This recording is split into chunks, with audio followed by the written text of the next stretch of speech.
जब आप YouTube पर सफल क्रिएटर्स को देखते हैं तो क्या आपने कभी सोचा है कि वो अचानक से कहाँ गायब हो जाते हैं? महीनों तक कोई वीडियो नहीं, कोई पोस्ट नहीं, फिर अचानक से वापस आकर एक ऐसा कंटेंट देते हैं जो सबको हैरान कर देता है। ये कोई कोइंसिडेंस नहीं है दोस्तों, ये एक स्ट्रैटेजी है, एक ऐसी टेक्निक है जिसे सक्सेसफुल लोग सेंचुरीज से यूज करते आ रहे हैं। हनुमान जी की तरह जो अपनी शक्तियों को भूल गए थे और फिर जामवंत के रिमाइंड करने पर उन्होंने समुद्र पार करके सीता माता को ढूंढा था। हमारे अंदर भी वो पोटेंशियल है जो तब तक हिडन रहती है जब तक हम अपने आप को आइसोलेशन में नहीं ले जाते। ये डिसअपियरिंग एक्ट, ये 6 महीने का विड्रॉल, ये सिर्फ ब्रेक नहीं है, ये एक ट्रांसफॉर्मेशन प्रोसेस है।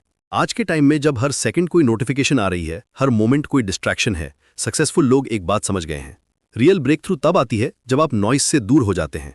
स्टैनफोर्ड की रीसेंट रिसर्च बताती है कि प्रोडक्टिविटी 55 आवर्स के बाद ड्रामेटिकली ड्रॉप हो जाती है। लेकिन यहाँ ट्विस्ट ये है कि सबसे सक्सेसफुल एंटरप्रेन्योर्स अब एंडलेस हसल कल्चर को छोड़कर इंटेलिजेंट ऑप्टिमाइजेशन की तरफ मूव कर रहे हैं। कार्ल जंग, जो साइकोलॉजी के फादर माने जाते हैं, वे अपने टावर में वीक्स तक रिट्रीट करते थे।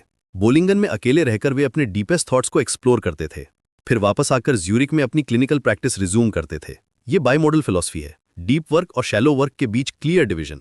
आपको लगता होगा कि ये लग्जरी है, कि हम कॉमन लोग ऐसा नहीं कर सकते, लेकिन सच ये है कि ये नेसेसिटी है। WHO की रिपोर्ट के अकॉर्डिंग क्रॉनिक ओवरवर्किंग से हार्ट डिजीज और बर्नआउट का रिस्क बढ़ता है। यूनिवर्सिटी ऑफ इलिनॉय के स्टडी में पाया गया कि स्मॉल ब्रेक्स भी फोकस और एक्यूरेसी में वास्ट इंप्रूवमेंट लाते हैं। तो फिर ये डिसअपियरिंग एक्ट एक्चुअली में क्या है?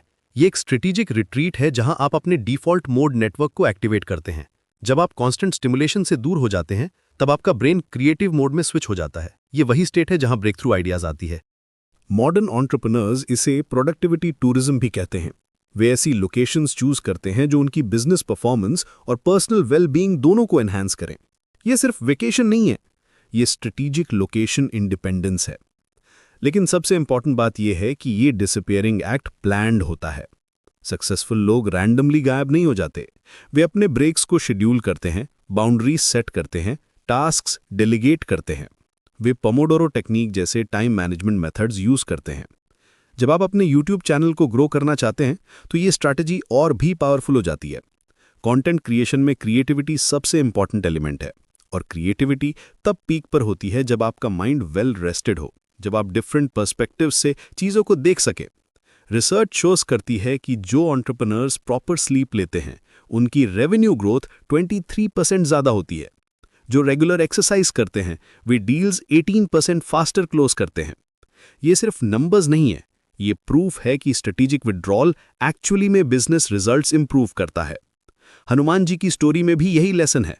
जब वे अपनी शक्तियों को भूल गए थे तो वे ऑर्डिनरी मंकी की तरह बिहेव कर रहे थे, लेकिन जब जामवंत ने उन्हें रिमाइंड किया, तब उन्होंने रियलाइज किया कि वे क्या कर सकते हैं।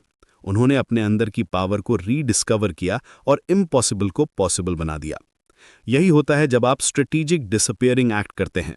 आप अपने अंदर की हिडन पोटेंशियल को रीडिस्कवर करते हैं। आप उन स्ट्रैटेजीज को डेवलप करते हैं जो आपको ब्रेक थ्रू रिजल्ट्स दे सकती हैं। तो अगली बार जब आप कोई सक्सेसफुल पर्सन को सडनली गायब होते देखें तो समझ जाइए कि वे अपनी नेक्स्ट बिग मूव की प्रेपरेशन कर रहे हैं। वे अपने क्रिएटिव एनर्जी को रिचार्ज कर रहे हैं, अपने फोकस को शार्पन कर रहे हैं और अपने विजन को क्लियर कर रहे हैं। ये डिसअपियरिंग एक्ट एक आर्ट है, एक साइंस है, और सबसे इंपॉर्टेंट, ये एक नेसेसिटी है। क्योंकि रियल सक्सेस तब आती है जब आप नॉइस से दूर होकर अपनी इनर वॉइस को सुनते हैं, जब आप डिस्ट्रैक्शन से बचकर अपने गोल्स पर फोकस करते हैं, और जब आप टेम्पररी विड्रॉल करके परमानेंट ब्रेक थ्रू अचीव करते हैं।